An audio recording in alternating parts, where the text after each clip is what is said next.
AITA for asking my in-laws to hold off on making any changes to our house that they live in and we don't. Hi, I wanted to get an opinion on who's in the wrong here. My husband and I and our 2 kids live in the UK, we've been here for a decade, our kids were born and raised here. We're both originally from somewhere else. A year and a half ago, we had purchased a house in our native country too, his native city. We already have our own house here, and real estate is basically the only industry that flourishes back home, or so we were told, so we did that. We do go back for vacations, so it also seemed useful. His parents moved into our house there, from the place they were at the time renting. They don't have their own house, although Tanae have some commercial assets I believe.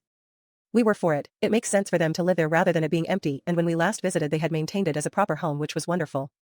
Earlier this year, my brother-in-law and his wife also moved in, due to affordability issues. I admit I was not 100% on board, but us being here kind of undercuts any point against it, and maybe rightly so it was fine. Yesterday, when I was on the phone with my mother-in-law, she told me just in passing, that my brother-in-law was going to talk to someone to put a sliding door between the lounge and the kitchen/dining area. I kind of felt defensive and asked her to please relay my message to please hold off on it, until we visit in August so we can check it out for ourselves. My mother-in-law was polite and understanding but also got a bit defensive and just said it wouldn't be a permanent change, like she thinks it could be reversed if we don't like it later, but she'll pass it on. Since then my brother-in-law's wife has sent some very pointed messages on the family group chat about how they're keeping it exactly the way I want, that they should have understood they were guests there. My husband believes I could have been more tactful, and truthfully I do think I might have messed this up. Was I an AH? Edit, adding my comment here since a lot of people are asking.